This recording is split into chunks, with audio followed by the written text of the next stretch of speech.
إمام عاشور مع الأهلي عرض مستمر.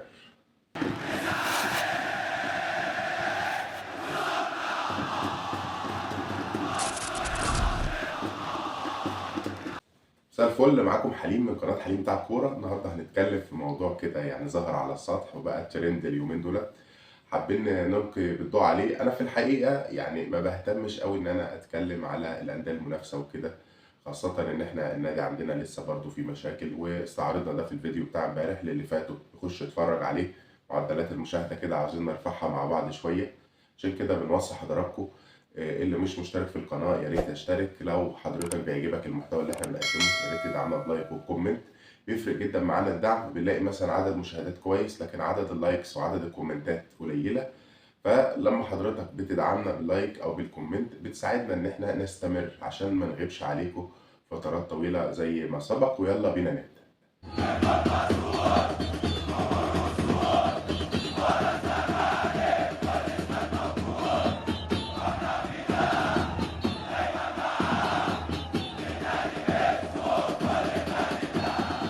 قصة إمام عاشور مع الأهلي يمكن هي متوقعة جدا، وقصة كهربا بتعيد نفسها.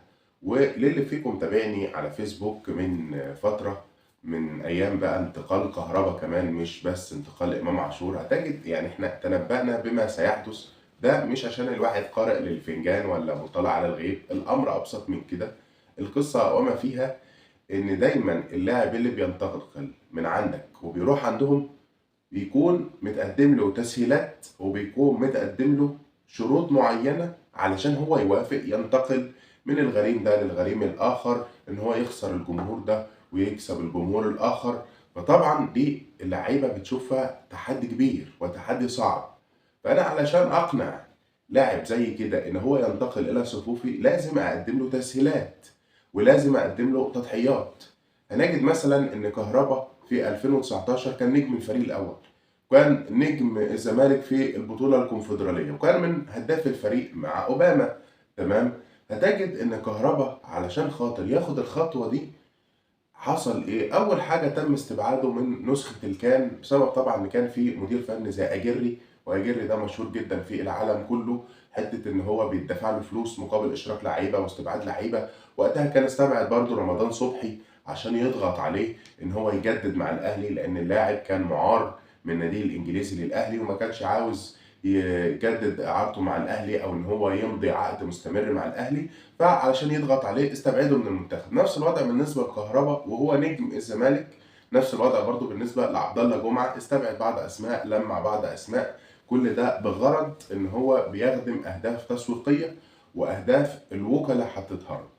طيب لما كهربا وجد ان العقد القديم بتاعه لسه ما اتفعلش، او ان هو كان مرتضى متفق معاه على ترضيه معينه هياخدها لما يعمل موسم كويس مع الزمالك، والترضيه دي ما خدهاش لان عقده مستمر وعقده كان بياخد فيه مرتب بسيط، ده امر دفع كهربا الى الهروب لنادي افيش البرتغالي. وظنا منه بقى واللي نصحه واللي لعب في دماغه وقال له اصل العقد اللي انت ماضيه متوثق في ميعاد غير مواعيد اتحاد الكوره، وان انت ممكن تطعن على العقد ده وتفسخه وتغرم الزمالك كمان. طبعا الاتحاد الدولي لم يعترف بمثل هذه الملابسات العقيمه جدا، وقال لك المهم ان احنا حصلنا على توقيع اللاعب وخلاص. تمام. ده مجازا كده قصه كهرباء، ده كان التسهيلات اللي اتقدمت له.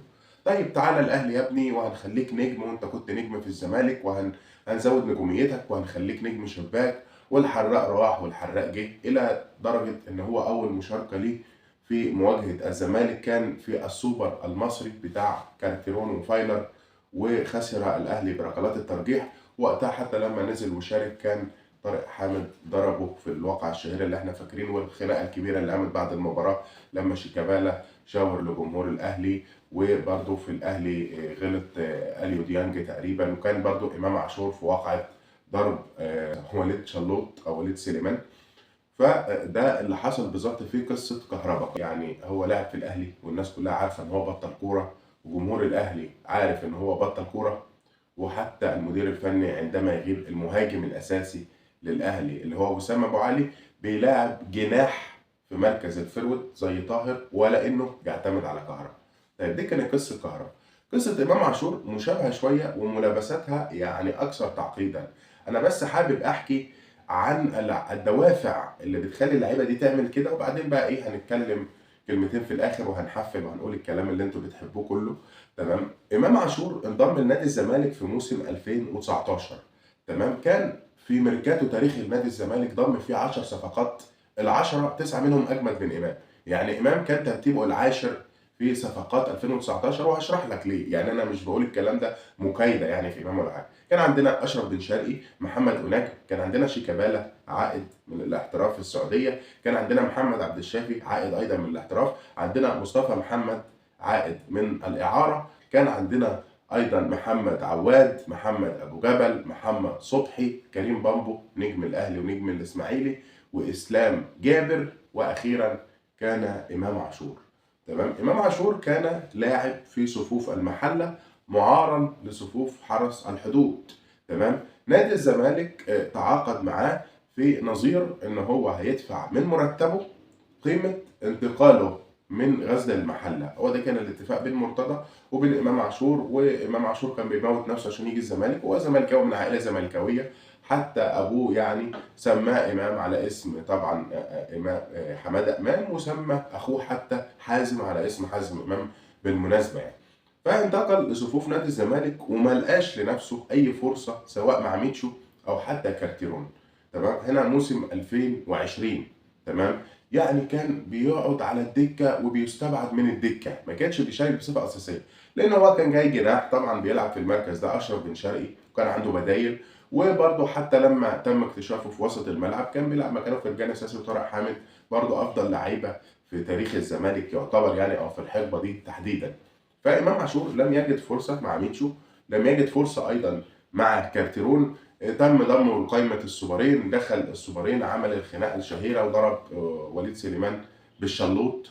تمام. وقتها حتى فكر ان هو شغل دماغه اثناء فتره الايقاف ديت، وقال لك انا ما بلعبش وما بشاركش. نادي الزمالك عاقبه ونزله يلعبوا مع الناشئين. دي برضو دلاله على فكره ان يقول لك ايه احنا بنعرف نعاقب اللعيبه انتوا ما بتعاقبوش. لا، الكلام ده غلط. احنا عاقبنا امام عاشور في موسم 2020، هو لما شتم الاهلي وقال عيله صالح عيله حلوه والاهلاويه ولاد حلوه. تمام. كان الماتش ده ايه مع فريق الناشئين. طب هو ايه اللي نزله لفريق الناشئين؟ هنا كان بيأدي فتره عقوبه. عقوبه ليه؟ لانه كان بيعترض على عدم اشتراكه. فضل موسم 2020 كله ما بيشاركش، لدرجه ان كارتيرون استبعده من القائمه الافريقيه للفريق، وضم على حسابه اسم زي اسلام جابر مثلا. ده دليل ان هو كان في ترتيب الصفقات اقل صفقه ابرمها الزمالك. يعني الراجل فضل عليه اسلام جابر ولا ان هو يضمه في القائمه الافريقيه، ولعبنا نهائي افريقيا كلنا فاكرين باسلام جابر، لكن امام عاشور كان بره القائمه تماما. ثم دخلنا على الموسم اللي بعده، برضه امام عاشور ما لقاش لنفسه فرصه ياخد فيها برضه موسم 20 21 اللي هو احنا حققنا فيه الدوري مع كارتيرون، اللي بدأوا باتشيكو ثم اتى كارتيرون. باتشيكو ما كانش بيشتركه، بدأ يديله بعض الدقايق لما كان يحب يريح ساسي مثلا. برضه جه فتره كده ساسي كان اتوقف 6 ماتشات لما شد السماعه من الحكم الحنفي تقريبا او حاجه زي كده، امين عمر. فكان بيتم اشراكه كده لبعض الدقائق بعدم اهتمام. ثم رجع كارتيرون مره اخرى، وابتدى حتى فرجاني ساسي يلوح بالرحيل، ومشي قبل حسم الدوري ب7 مباريات كلنا فاكرين بعد مباراه الاسماعيلي، وتبقى 7 مباريات كامله على حسم الدوري. ومع ذلك كارتيرون برضو ما اشركش امام عاشور بديلا لساسي. فده برضو معناه ان هو مفيش ايمان كامل بامكانيات اللاعب. بدا بقى موسم التالق بالنسبه لامام عاشور، هو حتى الموسم كله ما نقدرش نقول ان هو كان تالق. في موسم 2021 2022 اللي حققنا فيه الدوري بقى بتاع فريرة، بدينا برضو الموسم مع كارتيرون بدا يدي امام عاشور بديل لساسي. طبعا امام عاشور من احد المشاركين في فضيحه 5-3 مباراه الاهلي والزمالك. الشوط الاول امام عاشور شارك تقريبا في 45 دقيقة اللي احنا استقبلنا فيهم 3 أهداف في شباكنا بتوع مباراة الأهلي. ثم أخرجوا بين الشوطين كارتيرون ودفع مكانه بمصطفى فتحي. لو كلنا فاكرين إن مصطفى فتحي تقريبا أول لما نزل سجل هدف، ثم صنع الهدف الثالث من ركلة جزاء. ده برضو دليل على إن إمام عاشور كان برضو ما كانش مؤثر مع الفريق. بالعكس كان وقتها يعني طلع عليه اشاعات ان هو بيشيش وبيسهر وماشي مع بنات، وطلع قبل كده مرتضى لوح للقصه دي كتير جدا. تمام. استمر الوضع كده مع امام عاشور النصف الاول من الموسم حتى خرجنا من دوري ابطال افريقيا طبعا بشكل سيء جدا. واتى فيريرا لما جه تزامن معاها خروج طارق حامد وابو جبل لان هم عملوا مشكله مع اداره الزمالك، ففيريرا وجد ان هو ما عندوش نص ملعب. تخيل انت نادي بين ليله وضحاها بتفقد افضل ديفندرين في القاره كلها، طارق حامد وفرجاني ساسي. فقرر الراجل ان هو ما يستخدمش نص ملعب اساسا، اعتمد على طريقه 3-4-3. بدا يعمل فكره ارسال الكرات الطويله من الخلف للامام، حتى في حته الديفندر دي كان يحط مثلا رؤى جنب امام عاشور، كان يحط محمد عبد الغني، هو كان بيحط ناس موظفه كده وخلاص. فطبعا لما نادي الزمالك ما بقاش يعتمد على حته لعيب الوسط في الحيازه والتدوير، بدا امام عاشور يجد نفسه ما بيجيلوش كرات كتير، فبدا بقى ايه يزيد لقدام، بدا يعمل انطلاقات، ما بقاش مراقب زي ما احنا متعودين. فلما زاد كده بدا بقى يشتغل على نفسه في حته التسديد من خارج المرمى، تمام، وابتدى يسجل مجموعه كويسه من الاهداف. وهنا كان نصف موسم تالق امام عاشور، او هو ده افضل حاجه عملها في مسيرته الكرويه حتى الان بالاحصائيات وبالنتائج. فما تخليش مثلا حد اهلاوي يجي يقول لك ايه ده، هو اللي بيعمله معانا دلوقتي احسن من اللي كان بيقدمه عندكم، وشوف هو في كام سنه عمل ايه وفي كام سنه عندنا عمل ايه. لا، هي ما بتتحسبش كده. هو راح الاهلي في اوج عطائه، كان في الزمالك لعيب رديف، دي نقطه. النقطه الثانيه، امام عاشور ما لعبش كويس مع الزمالك الا نص موسم، اللي هو الفتره بتاعت فيريرا، النصف الثاني من موسم 21-22. المهم يا صديقي، اللي حصل وقتها ان امام عاشور اصلا وقت اللجنه المعينه بتاعت حسين لبيب كان عقده ممتد. احنا اتفقنا كان الزمالك متعاقد معاه من 2019 5 سنوات من ايام مرتضى، فلو عقده يبتدي 2019 المفروض ينتهي في 24. تمام كده. جه حسين لبيب في موسم 21، ورغم ان هو ما كانش بيشارك بصفه اساسيه مع الفريق، جه جدد لزيزو وجدد للونش وجدد لامام عاشور، او هو ما جددلوش، هو بالمعنى الصح هو مدد له موسم، وهو اصلا كان فاضل في عقده 3 مواسم. طب ليه يا عم حسين انت مددت له الموسم الرابع؟ هو مدد له عشان يرفع راتبه من 2 مليون ل 8 مليون، يعني زود له عقله 4 اضعاف. وهنا طبعا نظر بقى ان الولد بقى له سنتين بيدفع مرتبه اقساط لغزل المحله، قيمه انتقاله من المحله للزمالك، تمام. فيعني زي ما تقول ايه، مسؤول الزمالك قال لك ايه، اما نقدره ماديا برضه، ولاعب واعد وجاي في السكه ونجم وقتها في المنتخب الاولمبي وبتاع، فنقدره كده. فطبعا بعدما رحلت لجنه حسين لبيب وجاء مرتضى منصور، رفض تفعيل هذا العقد. قال لك لاعب فاضل في عقده 3 مواسم، انا ليه التزم في ال3 مواسم ان انا ادفع له بدل 2 مليون 8 مليون؟ على فكره انا كنت مع قرار مرتضى في القصه دي. ما هو يا جماعه ايه، مش بلوي الدراع، ومش كل لاعب هيجي يجيب جونين ولا يشوط شوطين احنا نمدد له عقده او نكبره له. العقد شريطه المتعاقدين، انا ممكن اقدره ماديا لما اجي اجدد بقى معاه بعد انتهاء عقده الاولاني وكده. ودي نفس طريقه رحيل كهربا على فكره، يعني هي دي كلمه السر، ال 2 مليون جنيه اللي بيخلوا اللاعب يمشي من الزمالك. فمرتضى رفض ان هو يمدد عقد امام عاشور او يفعل العقد اللي عمله له حسين لبيب، تمام. فكانت النتيجه ان اللاعب اشتغل على نفسه في الموسم بتاع فيريرا زي ما قلنا، وعمل حاجه جامده عشان برضه الزمالك يزود له عقده، برضه الزمالك ما زودلوش عقده. فكانت النتيجه ان الموسم اللي بعده مع انهيار الفريق بقى وانهيار النتائج، بدا بقى امام عاشور يظهر بقى وجهه القبيح، يصبغ شعره، ما يحضرش التمرينات. مره راح لفريرا صبغ شعره، قال له الزمالك يعني مضى مع لعيب جديد ولا ايه، واستبعده من التمرينه، كانت قبل مباراه انبي. فمرتضى قال له انت ما تخشش النادي لما تصبغ شعرك اسود تاني. فوقتها حتى بعد مباراه انبي ديت الزمالك كان كسبها، راح اعتذر وبتاع وقال لك انا هلتزم وهنضبط وكده. فالكلام ده استمر لحد يناير، بدأ بقى كيرف الفريق يهبط وبتاع، فمشى بذكرى مش كويسة. وفي وجهة نظري هو مرتضى مخطئ طبعا في التعامل مع هذا الملف، ومخطئ ان هو باع اللاعب، لان اللاعب قيمة يعني اصل من اصول النادي المفروض له قيمة. يعني هو لو كان اتباع برقم اكبر من كده كان يتباع مفيش مشكلة عادي، يعني احنا بعنا احسن منه كتير مفيش ازمة. لكن انا في وجهة نظري ان اللي كان مرتضى بيعمله معاه في حته التعامل والتعاقد انا ما كنتش معترض، انا اعتراضي على حته بيعه، تمام. هو طبعا وافق سريعا على الرحيل لان هو مش بيتقاضى اجر كويس من نادي الزمالك، ورحل الى صفوف النادي الدنماركي اللي هو كان بيلعب فيه.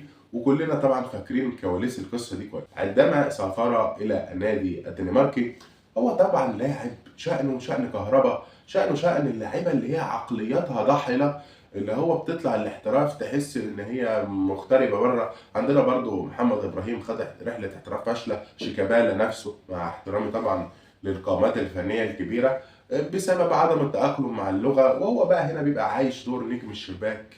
النجم راح والنجم جه، والكاميرات بتلاحقه في كل مكان، والمايكات والاذاعات والتلفزيونات والصحف. هناك بقى محدش يعرفه، ما بيشاركش بصفه اساسيه مع ناديه.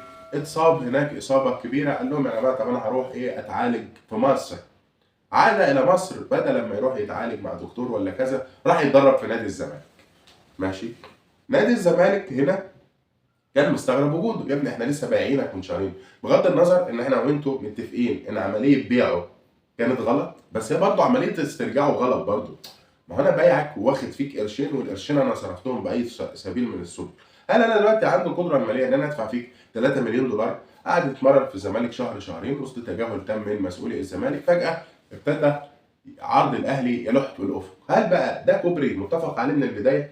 خاصه ان الشركه اللي سوقت امام عاشور فيها احمد يحيى ويحيى علي وامير توفيق وخالد مرتجي، اللي هي الشركه اللي عاملينها مع بعض دي، اللي هي بتسوق اللعيبه. هل كوبري مش كوبري؟ الله اعلم.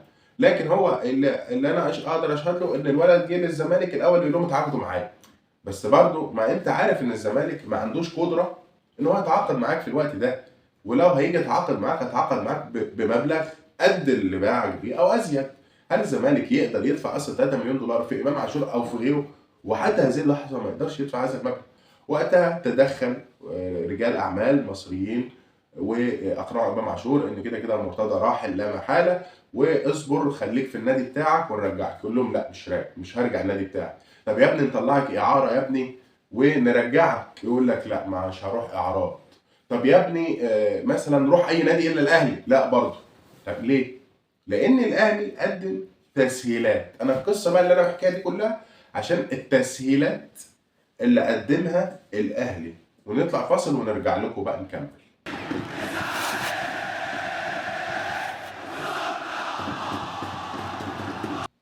رجعنا لكم تاني بعد الفاصل، لان دي الحته اللي تهمنا، دي الزيتونه بتاع الفيديو اللي كان يعني متلخبط الفتره اللي فاتت. تعالى بقى نتكلم في الحته دي. الاهلي عشان يجيب امام عاشور قدم له تضحيات كتير. احنا اتفقنا ان امام عاشور زملكاوي من بيت زملكاوي، نجم في الزمالك، محبوب عند نادي الزمالك، بس ما كانش النجم الاول. الزمالك كان عنده بن شرقي، كان عنده زيزو، كان عنده الجزيري حتى كان من هداف الفريق، كان عنده الونش في اوج عطائه، كان عنده فتوح مقدم الدوري بتاع فريرة ده بشكل هايل، كان عنده عواد.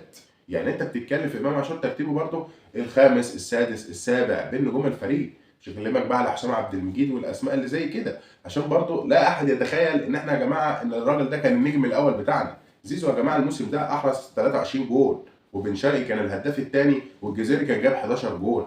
تمام. الونش كان افضل مدافع في مصر، عواد كان افضل حارس في مصر، حسام عبد المجيد كان المدافع الهداف وافضل لاعب صاعد، فتوح كان مقدم موسم خيالي مع فريرة. عشان برضه الناس اللي بتقول لك ايه احنا خدنا امام عاشور هو نجم الزمالك، لا هو ما كانش نجم الزمالك ولا حاجه، هو كان واحد من نجوم الزمالك او اقل الزمالك نجوميه. تمام. هو كان من فئه النجوم، لكن هو ما كانش النجم الاول، هو كان النجم السادس او السابع، عشان برضه الناس تبقى فاهمه. فطبعا عشان انت تضحي بكل هذه المكانه التي تحظى بها لدى جماهير الزمالك ونقدر نجيبك الاهلي، لازم احنا كاهلي نقدم لك بقى تضحيات مجزيه. اولا راتب ضخم، مكافأة بقى توقيع، بيدوا له عربيه، بيدوا له مثلا فيلا بتاع اي كان من الحاجات ديت، عقد اعلانات ضخم، عقد رعايه ضخم، وانت هتبقى نجم الشباك في النادي الاهلي. الاهلي رغم ان هو فريق بيعرف ازاي يحصد بطولات، وفريق جماعيا على فكره مميز جدا، وفريق انا بشوف ان هو بيقدم مستويات فنيه معقوله بقاله فتره، الا انه هو ما عندوش حته النجم الاوحد بتاع الفريق دي. دايما ما عندوش النجم. الاهلي فريق جماعي، فلما اروح اجيب لاعب وادي له كل امتيازات ان انت تبقى النجم بتاعي والواجهه بتاعتي، هي سلاح ذو حدين. اول حاجه اللي انا هستفيده من كده ان انا هقدر احرق دم الزملكاويه، وهقدر ازاي اعرفهم ان اللاعب بتاعكم بيجي عندي بياخد كل افضل الانواع. لكن المشكله بقى في الاهلي ان اللاعيبه الزملاء بتوعه بقى، طب انت بتاخد كذا، طب انت نجم علينا ليه، طب ده احنا عملنا كل حاجه في الكوره. يعني مثلا هضرب لحضرتك مثال بسيط بموسم 22 23 اللي هو الموسم اللي الزمالك كان واقع فيه، والامام عاشور راح النادي الدنماركي. تمام. هقول لك الاهلي عمل ايه في الموسم ده. الاهلي قدم واحد من افضل مواسمه تقريبا يعني خد دوري ابطال افريقيا على الوداد زي ما كلنا فاكرين، من قلب الوداد هناك، تمام. كسب الدوري المحلي، كسب كاس مصر، كسب السوبر المحلي، ولعب في كاس العالم للانديه وخد البرونزيه اللي هو متعود ياخدها، تمام كده. الاهلي كان بين صفوفه نجوم، نجم زي حمدي فتحي، كان واحد برضو من رجال الظل، ده بطل الموسم الاول لكولر. حمدي فتحي مع الاهلي في الموسم الاول كسبوا الزمالك مرتين، مره 3-0 ومره 4-1. فالاهلي كان فريق مكتمل الاركان. يعني لو انا كنت عاوز ادعمه هدعمه في مركز المهاجم مثلا، لان الاهلي فضل كتير ما عندوش مهاجم قبل طبعا ما يوجد ضلته في وسام ابو علي. كان بيجيب موديست وكان بيجيب اسماء غريبه، ومره بيلاعب كهربا وخلافه، تمام. فالاهلي ترك كل ده وراح تعاقد مع امام عاشور. طب انت يا باشا مكتمل الصفوف، ايه فايده امام عاشور؟ وليه تدفع له 3.5 مليون دولار؟ وليه تطلعه تجيبه بقيمه اعلى من القيمه اللي انت بعت بيها حمدي فتحي هو نجمك؟ يعني ليه تستبدل نجم كبير زي حمدي فتحي، نجم دولي، نجم منتخبات وكذا وكذا، بلعيب زي امام عاشور هو بالونه بالنسبه لك، قليل الخبرات، قليل الامكانيات، حتى ما كانش منضم المنتخب وقتها، بيصبغ شعره وبيطلع رحله احتراف فاشله، وبعد 6 شهور بيعيط يقول لك رجعوني. ما دي برضه بتعكس عقليه اللاعب. انت فاهم ليه يا اهلي بتعمل كده؟ عشان نطلع لساننا لجمهور الزمالك. وهنا بيت القصيد، احنا بنعمل الصفقه علشان خاطر نكيد الزمالك، مش عشان خاطر نستفيد منها فنيا. طب يا ابني الراجل ده شاتمكم وشاتم امك وشاتم رموزك وعيله صالح والاهلاويه وشوبير حرامي ومش عارف حسن حمدي ماله وشويه مش عارف ايه، فاكرين طبعا هتافه الشهير الذي يطرب اذاننا طبعا. ازاي هتتخلى عن كل ده؟ والمبادئ، اين المبادئ؟ اين صالح سليم؟ لا يا باشا، احنا اي حاجه في مقابل ان احنا نكيد جمهور الزمالك ونطلع لساننا لجمهور الزمالك احنا هنعملها بلا ريبه وبلا تردد يعني، تمام. فكانت النتيجه ايه؟ كانت النتيجه ان امام دخل كنجم منذ الدقيقه الاولى. يا راجل ده امام اول مباراه يتواجد فيها مع الاهلي كانت مباراه التتويج بلقب الدوري، اللي هم بقالهم موسمين كانوا بيخسروه. خسروه في 21 مع كارترون لما الزمالك مع كارترون، وخسروه في 22 الزمالك مع فيريرا، تمام. فجه دوري بعد صيام موسمين واحنا بنرفع الدرع، امام عاشور موجود في المدرجات وهو اللي واخد الترند وهو اللي واخد اللقطه. ده معناه ايه؟ ده معناه ان يا لاعبي الاهلي كل المجهود اللي انتوا قدمتوه خلال هذا الموسم لا يساوي شيء نظير التعاقد مع النجم امام عاشور. انا وقتها كتبت ده في بوست، وطبعا علشان انا الصفحه عندي متشافه من الزملكاويه الاهلاويه، الناس بقى انت محروق، انت مغلول، انت متضايق، انت كذا. كتبت قلت يا جماعه انتوا رميتوا مجهود لعيبه الاهلي في الزباله مقابل تجميع هذا اللاعب، تمام، وانتوا هتدفعوا الكلام ده غالي. دخل امام عاشور كنجم للفريق، نجم شباك، بيتصدر البوسترات، بيتصدر اخبار الصفحه الرسميه، بيتصدر عناوين الصحف والمجلات والمواقع وخلافه. وكانت النتيجة أداء فني مش أفضل حاجة. الأهلي كده كده بيضم في صفوفه نجوم كبيرة، تمام، عنده لعيبة كويسة، تمام، وبتقدر إزاي تساعده يعني. الأهلي السنة اللي فاتت أيضا أحرز بطولات كويسة، لكن إمام عاشور خد مكان بقى مين؟ حمدي فتحي. خلي بالك بقى، حط الكلام ده في دماغك، ما تقولش بقى ده حمدي فتحي كان لاعب وسط دفاعي وامام عاشور لاعب وسط هجومي. لا، ده كولر كان بيخلي حمدي فتحي يخترق للامام وبياتي كده بشكل غير مراقب يحرز اهداف. كلنا فاكرين طبعا ان هو احرز هدف في شباك الزمالك في مباراه ال4-1 بالطريقه دي. فكان بيدي امام عاشور فكره المهاجم الوهمي او اللاعب اللي بيجي من تحت، لا ملتزم بادوار دفاعيه ولا اي حاجه، وحطه متحرر تحت الفرود، تمام، بيخش ويخطف. نجح ان هو يعمل اللقطه دي مره واثنين، بدات الفرق بقى تتفطن. انت يا باشا انت ازاي كده متساب؟ لا، بدا بقى يبقى ثغره الفريق، فتحول من نعمه الى نقمه. بدا الفريق اللي بيقدر يشيل امام عاشور بيقدر يشيل الاهلي كله. ليه؟ لان مش عشان امام عاشور هو نجم الاهلي، لا، عشان المركز اللي هو واخده هو المركز اللي بيقدم فيه الزياده الهجوميه وبيعمل بيه الكثافه العدديه. احنا اتفقنا قبل كده في بوستات تحليليه او في فيديوهات تحليليه، قلنا الاهلي مثلا بيهاجم ب3 فرود وجناحين، بيقابل خط دفاع مكون من رباعي، جناحين ومساكين. طيب انا علشان اتفوق ما ينفعش 3 اتفوقوا على 4، لازم يبقى في زياده عدديه. كان مثلا بيزيد معلول قبل الاصابه، كان بيزيد معاهم امام عاشور يبقوا 5. فلو انا نجحت ان انا الجم امام عاشور مع غياب علي معلول المصاب، تمام. فكانت النتيجه ان الاهلي بدا يعاني من العقم في وجود امام عاشور داخل الملعب، فما بقاش مستواه كويس. مش معناه ان هو لعيب قليل الموهبه، لا، هو لعيب موهبته كويسه وموهبته كبيره، تمام. لكن مشكله امام عاشور في جزئيه ان هو لما بيتراقب بيأذي الفريق بتاعه تكتيكيا وما بيقدمش مستوى ثابت، يعني قدم ماتش كويس وثلاثه لا، تمام. فكانت النتيجه ان بدأ مستواه يتراجع، بدأ يهدر ركلات جزاء، تمام. فبدأ بقى ايه يمشي في الدوره بتاعه كهربا. طب نعمل ايه عشان نرجع نجوميتنا؟ احنا نتريق على جمهور الزمالك، نطلع لساننا لجمهور الزمالك، نبدا بقى نحتك بلاعيبي الزمالك ونتريق على دونجا ونتخانق مع ده ونعمل ليه؟ لاني انا واجد نفسي مش قادر اثبت نفسي في الملعب، فاعمل ايه؟ ابدا بقى اشغل جمهوري، ابدا اقول غزاله حمراء، اعمل قاعده جماهيريه، اطلع لقح على جمهور الزمالك فجمهور الزمالك يشتمني، فلما جمهور الزمالك يشتمني جمهور الاهلي دافع عني، وكده قلب عيشك يا باشا.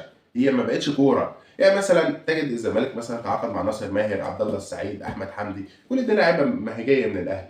اللعيبه دي ما بتعملش كده ليه؟ لان هي مركزه في الكوره، مركزه في اكل عيشها، مش عايزه تخش في ضغوطات، مش عايزه تخش في تحديات. لكن لا، انا نجم كبير ومش قادر اثبت نجوميتي، ابدا اثبت نجوميتي خارج الملعب، افتح المشكلات وافتح الازمات واتريق على ده واعمل ده واخلي ده، تمام. فكانت النتيجه دخل في تراشق مع جمهور الزمالك. جمهور الاهلي بدا ايه يحمل له ماتش في الثاني بعد كده ومستمر في الاداء المزري، فبدا بقى يطلع يقول لك ايه، انا كنت مغصوب وانا راحل عن الزمالك، انا كابتن الخطيب قال لي احترم جمهور الزمالك وحبه وبوسه من بقه. قال لا، كان فين الكلام ده؟ ايه، ما انت حراق وعملت لنا كده وبتاع، انت فاهمني؟ ايه يا حراق، انت رحت فين يا مشطشط؟ ايه ده، انت بتحكها مع جمهور الزمالك ليه؟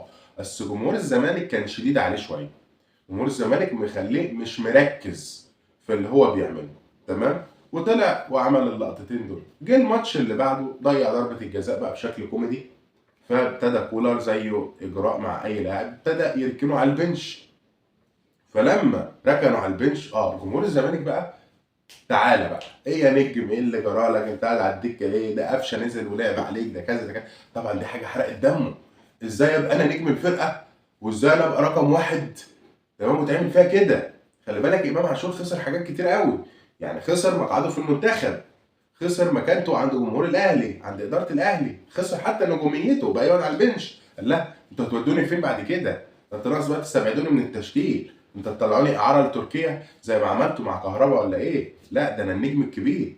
فابتدى بقى يحتد ويعمل مشاكل ومناوشات، وانتهت بقى بالمشكله الاخيره اللي هي سبب الفيديو ده، خناقه مع الشناوي ثم غرامه وخلافه واستبعاد من التمرين. طيب امام عاشور بقى يسكت؟ لا، مكمل. طلع يتريق على محمد رمضان وقال لك يا باشا انت كرهتنا في الشهر الكريم، تمام كده. ما هو بقى باشا، ما هو محمي، واخد وعود ان هو محمي داخل الاهلي. ابتدى بقى عدل القيعي يطلع ينبط عليه، لا انت مش نجم، ما كنتش نجم في الزمالك. طب لما هو مش نجم في الزمالك يا كابتن عدلي، بتجيبه ب 3.5 مليون دولار ليه؟ وفي واحد مش نجم يجي بالقيمه ديت؟ تمام. ده دليل ان انتوا يا جماعه جايبينه بتكيدوا بيه الناس. ابتدى الولد النهارده يتغير عن المران، يقول لك ما هو كده كده مستبعد. لا يا باشا، حتى المستبعدين من المران، يعني مثلا احنا عندنا في الزمالك سيف جعفر مستبعد من المران، مهاب ياسر مستبعد من المران، بعض اللاعبين الشباب مستبعدين من المران، بييجوا النادي كل يوم وبيتدربوا مع الناشئين. مفيش حاجه اسمها واحد مستبعد من المران ما يروحش النادي دي، ده كده قاعد في بارتيتا بقى ولا في عزب. فالاهلي دخل في تحدي مع امام عاشور، امام عاشور يتحدى جمهور الاهلي، ابتدى يكلم يقول لوكيله يكلم محمد رمضان، فمحمد رمضان رافض يقعد مع وكيله، يقول له ده شأن داخلي، انت مالك ومالنا، انت تقعد معانا ليه؟ ودلوقتي في كلام ان هو جاي له عروض. طبعا انا عارف ان الموضوع هيتلم بسبب الضغوطات الاعلاميه وهيبوسوا بق بعض في الاخر، وهيرجع وايمو حبيبنا المشطشط الحراق هيرجع تاني وهيرجع عادي يلعب بصفه اساسيه ومفيش مشكله خالص. لكن امام عاشور ساب اثر سلبي في كل من حوله داخل الاهلي. يعني كابتن الاهلي اتخانق معاه محمد الشناوي، مدير الكره في الاهلي هو اتغاضب منه محمد رمضان. تجد مثلا ان قفشه في لقاء تلفزيوني سابق طلع قال لك في لعيبه وبتعرف تاخد الكادر وبتعرف تاخد اللقطه وهي اللي بتاخد جائزه رجل المباراه، وهي ما بيلقح على امام، لان امام هو اللي بيلعب عليه اساسي وهو اللي مقعده، في حين ان لما قفشه بينزل هو اللي بيصنع الفارق. يعني قفشه في مباريات كتير جدا بينزل من على الدكه بيغير النتيجه. انا واحد زملكاوي مثلا اكتر واحد بخاف منه هو قفشه، تمام، وهو لعيب كويس ولعيب مجتهد، رغم ان هو احرز فينا مثلا هدف القاضيه، ماشي، انا ممكن اكرهه، لكن انا لعيب كويس، لعيب ملتزم محترم، ما بكرهوش، ولا بكره قفشه ولا بكره الشناوي في الاهلي. انا بشوف اللعيبه دي لعيبه محترمه في تقديري يعني. حتى تجد ان الشناوي هو اكتر واحد بيدور على الانضباط في الاهلي، هو اللي اتخانق مع كهربا قبل كده، هو اللي اتخانق مع امام عاشور، هو اللي عمال يكسر في البلالين كلها. يعني الشناوي عنده مبادئ عن الخطيب مثلا. يعني امام عاشور افترى وتوحش، ابتدى يتغيب عن المنتخب، يدعي الاصابه، فالمدير الفني بتاع المنتخب ابتدى يهرشه فاستبعده، فقد مقعده الدولي، بيبلطج على خلق الله ويقول اصل ده عاكس مراتي، يضرب ده فرد مول ويخش معاه في قضيه، والقضيه كلنا شفنا تطور احداث، خد حكم غيابي لولا ان القاضي برضه قال له انا هدي لك حكم مع ايقاف التنفيذ وانت نجم كبير وخلافه. تمام، كل ده ليه؟ بسبب الوعود البراقه التي حصل عليها نادي الاهلي اداها لامام. تمام، فالسؤال بقى اين المبادئ؟ المبادئ ساعه تروح وساعه تيجي. تمام، المبادئ ايضا بتخلينا نقول ان لا، ان اللاعب فوق الاهلي، اللاعب اللي شتمك بامك وشتمك، شتم رموزك وده وده وده وشتم جمهورك. تمام، امام عاشور مش نجم شباك ولا عمره هيكون نجم شباك، وربنا وحده يعلم ان انا ما كنتش بحب هذا اللاعب في الزمالك. انا عارف ان هو لاعب موهوب وانا كنت بحترم موهبته، لكن هو لاعب ما كانش منضبط يا جماعه، ما كانش ملتزم. يعني حاجه كده امتداد لعيبه مش ملتزمه كتير كانت في زمان، زي جمال حمزه، زي شيكابالا، زي خلافه. تمام، مش زي زيزو، مش زي العقليات، مش زي عبد الله السعيد، مش زي العقليات دي، مش زي ناصر ماهر واحمد حمدي واللعيبه اللي هي نازله تاكل عيش وخلاص، نازله تشتغل وتقدم اداء في ارض الملعب. تمام، لا، هو ده الترند والشهره، لانه هو نجم شباك. اول لما دخل الاهلي كان بيتحط في مقارنات مع زيزو. شوف دلوقتي جمهور الزمالك بيعمل ايه مع زيزو، شوف قيمه زيزو داخل نادي الزمالك، شوف لما زيزو بيغيب مباراه احنا بنفتقده ازاي. في الناحيه الثانيه لا، انت بتقعد على البنش عادي لان انت لعيب اقل من اللي بيلعب عليك اساسي. تمام، هنا الفارق يا ايمو فكر نفسه هيكسر قاعده رضا عبعال وهيكسر قاعده كهربا، مع انها قصص كلها بتتكرر يا جماعه. كام لاعب ساب الزمالك وراح الاهلي حصل مصير ايمو؟ محمد صديق، طارق سعيد، صبري رحيل، رضا عبد العال، كتير، نعد بقى مين ولا مين؟ اجيب لك كام واحد؟ اجيب لك كام واحد؟ لا يا باشا، كتير جدا. فيبقى الزمالك هو اللي بيصنع الشعبيه والنجوميه للاعبين، ويبقى الاهلي هو مقبره النجوم. الاهلي هو اللي بيوقع، المهم كل ما لعيب يغلط يقول لك لا احنا مش فوق يا امام، احنا مش الزريبه، فوق يا كهربا احنا مش الزريبه. هو مين الزريبه؟ مين اللي بيتغلط في حقه؟ مين اللي بيضرب كباتن فرقته؟ تمام، مين اللي بيصطنع مشاكل مع المدير الفني بتاعه؟ مين اللي بيصطنع مشاكل مع مدير الكوره ومع مجلس الاداره؟ تمام، اللي بيحصل عندهم الوقائع دي هم الزريبه الحقيقيه. تمام، فاحنا مستمتعين بالحفله، ان شاء الله تكمل لها بس يومين ثلاثه، انا عارف الموضوع هيتلم، بس لو كملت وفي احداث جديده هنطلع معاكم ونوفيكم بالتفاصيل دي. برضو كانت خطوط عريضه كده، انا حبيت اخد الوضع السردي للقصه علشان برضو لو واحد فايته معلومه ولا حاجه، وهنسيب بقى التحفيل لكل اصحابنا بقى اللي بيقدموا محتوى احسن مني. شكرا جزيلا لحسن استماعكم، ولا تذهبوا بعيدا، وما تنسونوش من الدعم واللايكس كتير جدا والكومنتات. شكرا جزيلا، سلام.